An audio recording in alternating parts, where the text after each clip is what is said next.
Is it murder? Let's kill these fetuses. Just because it's inside of you doesn't give you the right to terminate it. How about in the case of the R word? They call it the gift of life because it doesn't seem like a gift in that case. You're not speaking from the Bible, you're speaking from opinion. That's your only argument? That's some weak ass shit right there. Funny thing is these questions are stupid. I asked people on both sides of the abortion debate and challenged each with questions the other side may ask. Now more than ever, I thought it was important to facilitate genuine conversation. But first, here's some quick context on what happened. In 1973, the Supreme Court case of Roe versus Wade ruled on the right to abortion nationwide. But now the case has been overturned, making it a state-by-state issue, paving the way for likely 26 states to ban abortion. So now, let's get into it. Why do you believe in your stance? What happened today was victory ultimately for anyone who has a life, and that's everyone. Finally, dude. We all really were hoping that women's rights would get taken away. Anyway. That's why you're celebrating tonight, right? Oh yeah, dude. I'm partying. I'm just like, I want to go full term anytime I bust. Gives the Supreme Court room to potentially overturn other things. And as a queer woman, if Obergefell was overturned, maybe I'm getting this message that I'm less than. I understand the perspective, my body, my choice. I disagree with the sentiment that an abortion is health care. This isn't a third world country. Contraception is not expensive. It's not hard to come by. If you don't want a baby, have safe sex. I actually grew up very Christian. Though I wouldn't do it, it should be a choice for someone else. This is America, and it's supposed to be the land of the free, but I just don't think it's free anymore. For the people who don't understand sarcasm, what are your actual beliefs? No one wants this. There's two types of black people. What? This is no issues black or white. I want to get to the bottom of why people believe what they believe and explore the nuances within each side. How much of your stance in this case is dictated by your religious beliefs? Very little. My parents are Christian, but it's not about religion for me. It definitely weighs in heavily. I don't believe God put that seed in that womb just to be like, yeah, you can choose if you want to like let it live or not. I don't think that's our choice to make. Very blessed to have a mother and a father who to teach me from right and wrong. So I've been very responsible with myself. But what if not everyone's also blessed with two-parent household, which is a huge advantage? Don't you think it's also kind of easy to say that if you do have a two-parent house? Like I do too. When you're not in a position to accept that or not have that support, I think you have to find it elsewhere, right? There's the internet, right? 13-year-olds are on TikTok, probably a lot of ass shaking, a lot of things of that nature. Life begins at conception. So I don't think that you can argue, oh, I'm just destroying a clump of cells. You're killing an actual baby. And just because it's inside of you doesn't give you the right to terminate it. I mean, I'm guessing you're not a virgin, right? No. Okay. Congrats. I'm sure you've had sex before marriage, right? Isn't that kind of going against your religious beliefs as well? Of course, bro, but the thing is, isn't that a little bit like picking and choosing though? So, I mean, everyone's a sinner. Everyone's going to make mistakes, and no one sin is greater than another. It is a sin that I'm not super proud about, but, you know, life happens. You got to keep going. I think there's a clear line between eggs, fertilization, and life. Those idiots jerking off in the room, that's not life, man. They're not creating nothing in there. Sex is not meant to be for fun. Like, sex is for reproduction. So then, what do the pro-choicers think? When does a person become a person? I think the heart starts beating at 6 weeks. I would say after birth.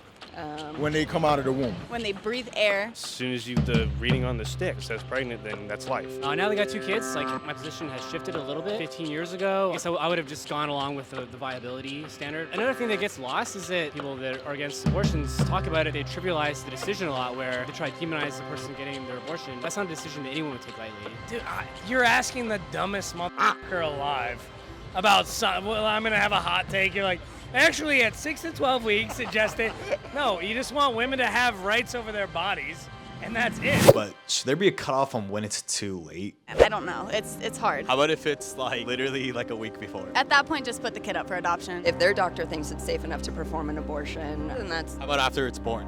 no. But as soon as it starts resembling a person, I think it wouldn't be so easy anymore. So with all these different opinions on life, I wanted to ask, is it murder? It's definitely killing life. Do you think that's morally right? It's wrong to do so, and it's wrong to like make a law about it. Okay, so you're saying it's morally wrong to do abortion, but you support it. Yes. So now let's switch it back to the pro-lifers. Shouldn't it be the individual's choice? What do you think about women's rights and their freedom to choose what they want to do with their body? This isn't a debate about women's rights. This is a debate about a fetus's rights. They're saying it's selfish towards them, but it's really selfish towards the life that could possibly be. And at this point, there's some viewers probably thinking, why are you even asking men? What do you think about people when they say that men shouldn't talk about this issue? Okay, well, I mean, maybe that's like the single dad. I mean, maybe I could have said that if you caught me Friday night 15 years ago, right? I mean, everyone's born with a father and mother, so you should consider it. And so, should fathers have equal say in whether a woman should get an abortion or not? No. But in this case, isn't it, you need both to create a baby, right? Yeah, but the man's body isn't affected at all. And so I don't think that they should have equal say into what is happening with another person's body. I'm terrified of giving birth. The biological father maybe shouldn't have a stance. I mean, right? I don't know. Yeah. If I was just a guy who's like, dude, I fucking came in you, and you know what? I got a lot to say about it. Get out of here. That's not the way. I do have my gun on me, and I will shoot anyone, including school children. So you do like murder a lot, huh? I love, dude. At least you're consistent. Different perspectives equate to different opinions, but what doesn't make sense are the inconsistencies on both sides. Did you support strongly recommended vaccination? If I choose not to have a baby, who else am I affecting? For someone who's pro-life, the life that got killed? Okay, I mean, I think this is a fair point. I chose not to choose the vaccine, and it cost me kind of like my job. The same thing with abortion in a sense, right? You choose not to get vaxxed, you're affecting multiple people around. Does that change anything? Feels selfish in a way, right? Okay. Obviously, it's a huge generalization, but usually those who supported the mandate are now protesting for my body, my choice, while the other side was arguing for my body, my choice on the mandate until it was about this issue on abortion. So now let's take it up a notch to really understand their beliefs. How about in the case of, let's say, the R word? You gotta make exceptions for exceptional circumstances. That's your only argument. That's some weak ass shit right there. They call it the gift of life because It doesn't seem like a gift in that case. right. You're right. When there's life, there's potential for good. You're a child of a mother, well, then you have an opportunity to go out and make a difference and say, hey, I became X and Y and Z and gave their all in everything in life. I think that we as a society would be better. Give me the pain, give me the suffering. Let's power through it, and let's become better and harder and callous individuals because of it.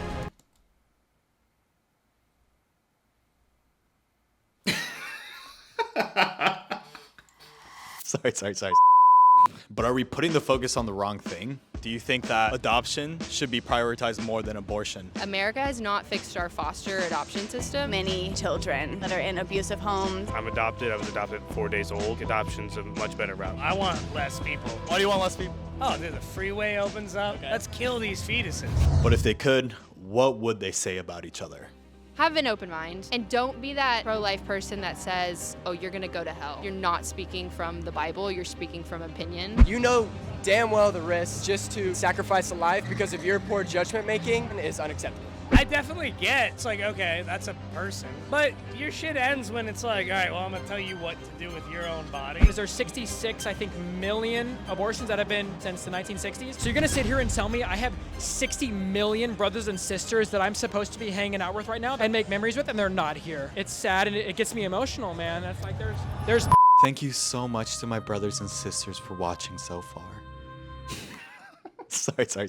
No matter what side you're on, beware of the person who masquerades closed-mindedness as acceptance, which is exactly what I experienced at the protest. I'll get to why she's blurred out, but during an interview she mentioned how the other side needs to have more empathy for her side, and I challenged her that it actually goes both ways. But then she proceeded to argue that she doesn't need to show empathy for them, and essentially calling them idiots. Then another protester saw the interview and started confronting me, asking why I was challenging her, and why I wasn't showing my support with a sign. One thing led to another, and the protester and the girl that I was interviewing started yelling at each other and arguing. So I decided to leave, and a few minutes later, I get this DM.